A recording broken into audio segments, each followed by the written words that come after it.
Well, good morning, everyone. Let me just thank you for being with us. First, just want to offer on behalf of the First Lady, the Kemp family, and myself, our thoughts and prayers are certainly going out to all those that have been affected by Hurricane and now Tropical Storm Debby. As you know, there were 4 fatalities in the state of Florida and a tragic loss of life of a 19-year-old in Moultrie, Georgia. And we just want to offer our thoughts and prayers to all those that have been affected, and certainly our prayers for our fellow Georgians, our neighbors to the south in Florida and above us in South Carolina that are feeling the effects of this storm like our folks are. With me today, we've got Director Stallings, the Georgia Emergency Management Agency, who's leading our efforts here at the State Operations Center.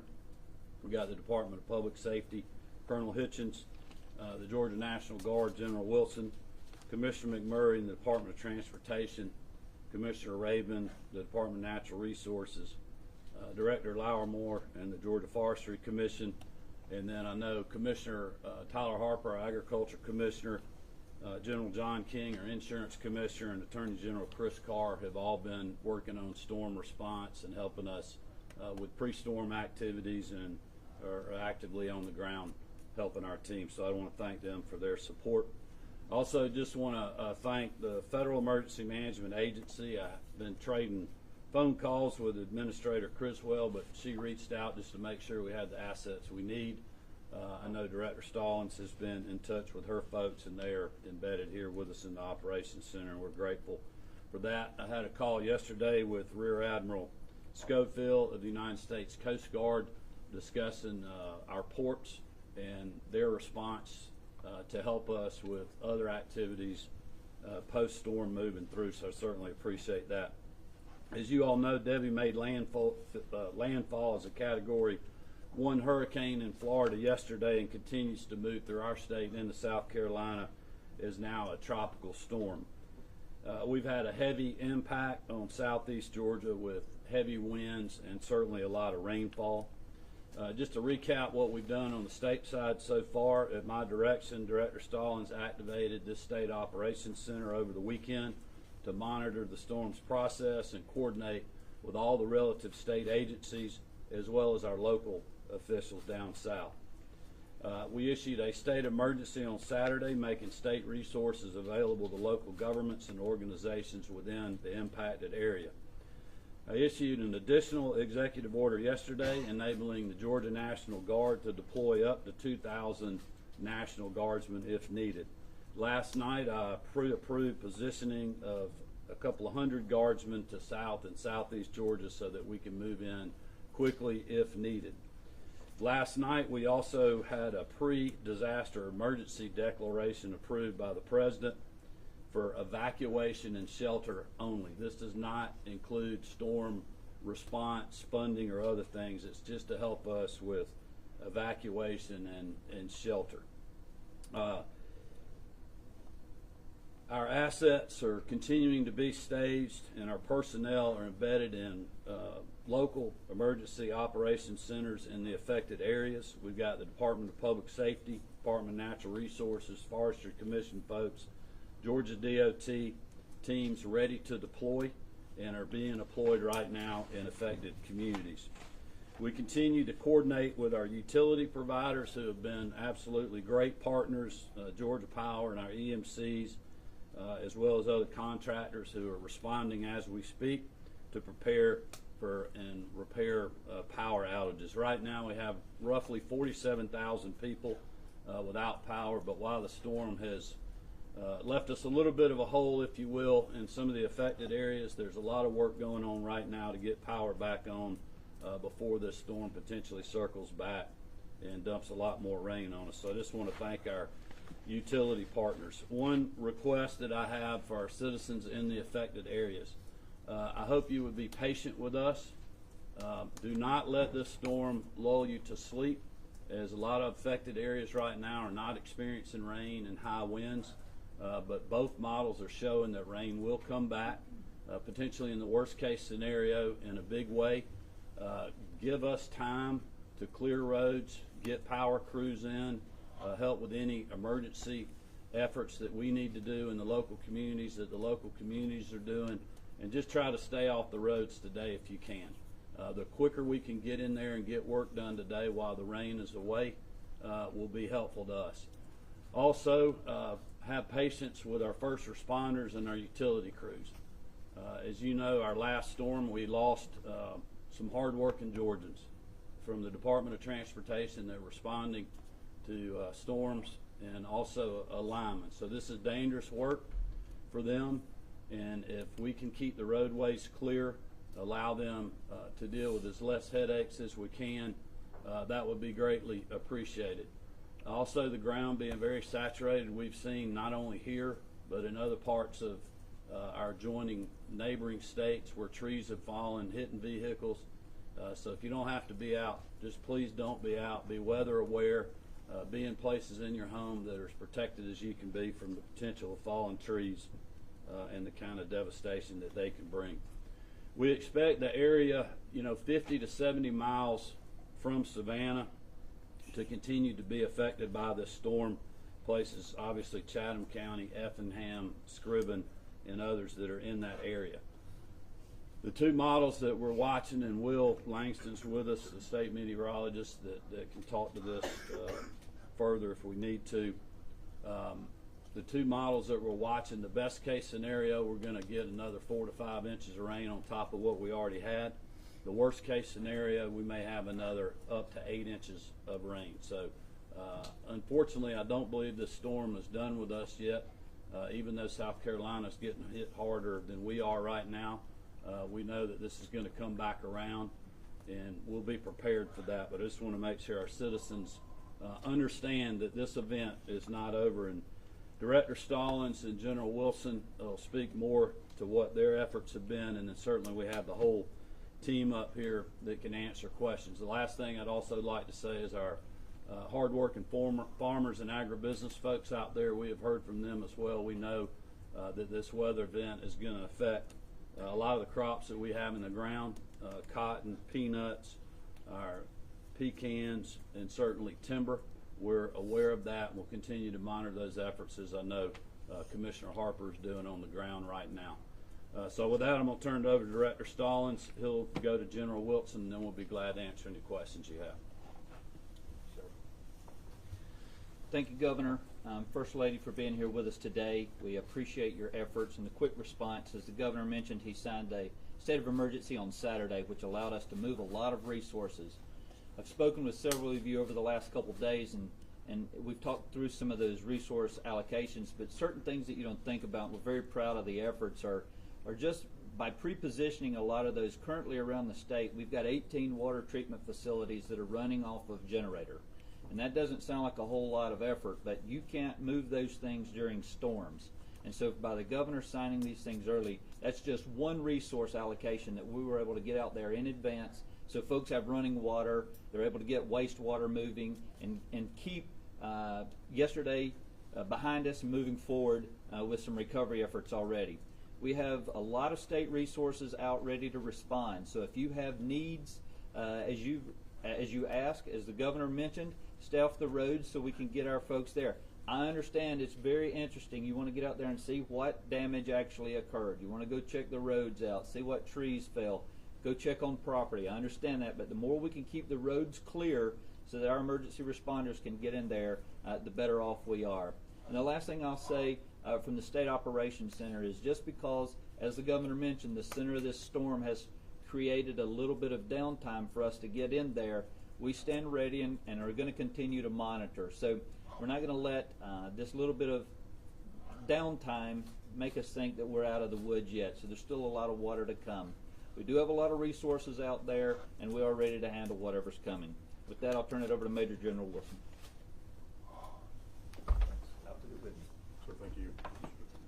Hey, well, good morning. Hey, so this morning we've got about 300 soldiers and airmen that are postured forward in our local armories, and from southeast Georgia all the way north to Augusta, just standing by to provide whatever support is required. We're certainly, our capability and capacity is scalable. The governor's authorized up to 2,000 guardsmen if needed, so we're ready to respond if required. We're really focusing on manpower, additional manpower. We've got lots of high-wheeled vehicles, and we've got a pretty robust logistics capability within the Georgia National Guard. So we're certainly ready to provide whatever support is required. Anybody got any questions for any of this group or myself? Update on the port? Yeah, ports are closed right now. Brunswick, Savannah, and Charleston. And from what Director Stallings is saying, Charleston's probably going to be closed for a while. They're getting a lot of rain right now. But that's what we'll continue to work with the Coast Guard on. Also, you know, bridges with DOT inspections and other things. And but right now they're closed. Governor, as the sun's coming up, does it turn out to be what you expected, more of a flooding event and not a wind event? Is that maybe Director Stallings talk about that? Yeah, do you want to speak more of that, or Will? Yep, and as Will has briefed, it has definitely been a rain event. We never anticipated high winds for extended periods of time. We knew this was going to be a water event, so that's the majority of how our resources were prepared to respond. We just copious amounts of rain. I know you were saying that right now, I mean, it's hard to predict, but the rain with recovery could be weeks. With where we're at right now, is it still looking like that? And Governor, will this state of emergency continue through that time? Well, I may let Will speak to how long he thinks the event. I mean, obviously, you know, a lot of flooding will be a day, 2 days, 3 days after is you know, rivers and creeks crest, and we see the full effects of the storm. But we'll have the state of emergency as long as we need it. I can guarantee you that. And this team will be working every single day as long as we need it. I mean, I think we've been very fortunate in some ways that we're getting a little break right now and are able to go in and the loss of power that we had with some of the stronger winds, hopefully we won't see any more of that. It'll just be a rain event, which there's a lot of issues with that, very dangerous with trees falling and other things that people need to be very aware of. But hopefully if we can get back in today, and I know our power crews, I know Kemp Green with Georgia Power is on the ground today. Our EMCs are working, our contractors, so if we can get power back on, you know, hopefully we don't have a storm event where people are without power and, you know, especially the ability to cool themselves in these hot days, you know, for a week or 2 weeks like we've seen with other storms. So in that way, we're fortunate. But we also, you know, I think the message from Director Stallings and the whole team is like, this is not over. I know it seems like it may be in some ways, but there's a really bad model that shows us getting another 8 inches of rain, which will have some devastating effects in a lot of ways, and we just need to be prepared for that. Will, do you want to speak more to what you're seeing on the weather? So as the governor mentioned, there's some very reliable models that are showing a better scenario for us, and that would be reflected in the National Hurricane Center's track, where by Thursday the center of the storm that's currently off of our coast will be moving into the Carolinas, and we'll start to see the rain move out of Georgia. If that were the case, we would see another 4 or 5 inches of rainfall in Savannah from the wraparound moisture before that happens. There are also reliable models, one in particular, the American GFS model, which has had a good handle on this storm from the beginning, that's showing a potential stalling off the coast, and then on Thursday, potentially the center moving back into Georgia, which would create a worst-case scenario for us where we could see another 8-9 inches of rain in and around the Savannah area. Both models are showing us clear by Saturday, so the question really is, are we going to start seeing conditions rapidly improve by Thursday or by later on Friday into Saturday? But this weekend looks good for recovery efforts, and certainly into early next week. Initially, there had been some concern about catastrophic flooding, and particularly in communities that have not seen that level of flooding before. Are you still looking at that based on the models? As you said, you don't want people to be blown to a false sense of security. Yeah.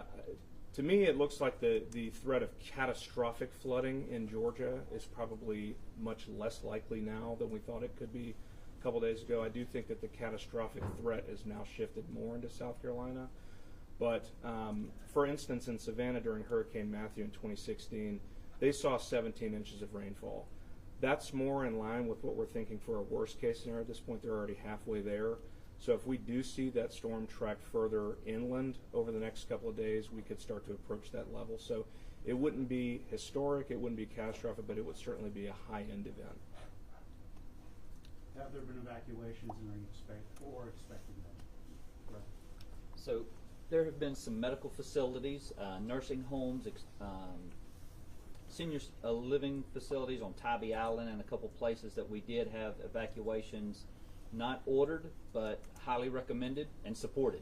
So we were ounce of prevention beats a pound of cure in those scenarios. So we were there, but we didn't have an evacuation order in place. Director, if it's that worst case, what kind of flooding do you expect? Is it inland? Is it just on the coast, or just low-lying areas, or what would that actually mean, like logistically, or even getting supplies in? What does that mean? Yeah, with a slow-moving system like this, where those heavier bands start to set up, which is difficult to see before it happens, we would expect to see a flash flooding threat. As the governor mentioned, the rivers are forecast to crest in southeast Georgia over the next couple of days, so we could see some moderate to major river flooding as well.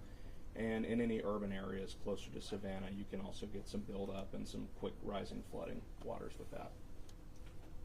It sounds like people won't really be able to be boots on the ground with recovery, and obviously power is slow moving until about Saturday to your predictions. Well, I'll let Director Stone speak to that, because I think we got boots on the ground now in some places. It's just we're having to come in behind the storm. So we're able to work in areas now when you see on the radar where it's not raining, and you don't have the green bands right there. I mean, there's power crews out that are working. If the winds get too high, they can't work in that environment in bucket trucks. But right now, I think they are out there working, restoring powers. The issue is if the storm moves back and heavy rains come back in and they're unable to work. So that's why we're asking people to be patient with us, try to stay off the roads, let us get in there, let the DOT and Forestry Commission and DNR strike teams with chainsaws get in there and clear the roads, so we get the utility companies in there, get emergency vehicles in there, and do what we need to do. If there's any kind of search and rescue that we need to do, either now or into the future, that we're able to do that, and let us get as much as we can done before this storm comes back and hits us again. Hopefully it doesn't do that, but we have to prepare and warn people that it's likely that is going to happen.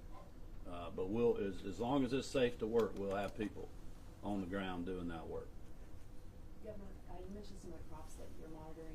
Do you have any sense for potential losses at this point? No way to tell. I mean, we're just keeping our fingers crossed right now. I mean, it's just going to depend on what area they are, how much rain they've got, and what stage the crop is in, and what kind of wind damage they had, and that's something that Commissioner Harper's working on now. We'll stay in touch with his team, but very preliminary for us to know any kind of damage or figures yet.